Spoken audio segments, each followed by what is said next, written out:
গাজাবাসীর খুশির দিন। জাতীয় সংঘ কয়েকটি মধ্যপ্রাচ্যের দেশের মধ্যস্থান 7 অক্টোবর থেকে সীমিত যুদ্ধবিরতি কার্যকর হয়েছে।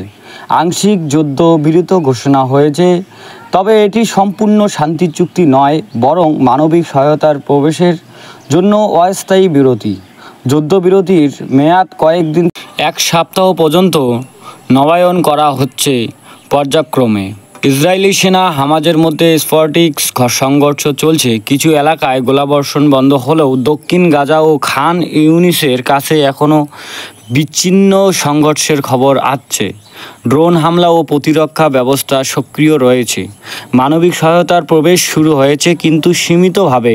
যুদ্ধবিরতি সুযোগ মিশর সীমান্তে দিয়ে খাদ্য, পানি, ওষুধ প্রবেশ করাচ্ছে। জাতিসংঘ জানিয়েছেন এখন প্রয়োজনের তুলনায় সহায়তা অনেক কম পৌঁছাচ্ছে।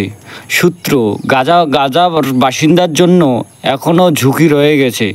অনেকে দক্ষিণ আশ্রয় নিয়েছেন, ঘরবাড়ি ধ্বংস হয়ে গেছে, হাসপাতালগুলোও প্রায় অচল, বিদ্যুৎ ও জ্বালানির সংকট রয়েছে।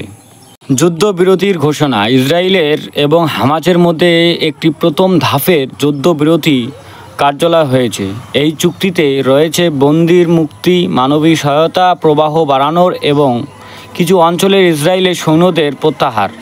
মানবিক সাহায্যের প্রবাহ বাড়ানো হবে। জাতিসংঘ জানাচ্ছেন যুদ্ধবিরতির পর আগামী 7 দিনের গাজার অনেক বেশি খাদ্য, ওষুধ, অন্যান্য জরুরি সামগ্রিক প্রবাহ বৃদ্ধি পাবে।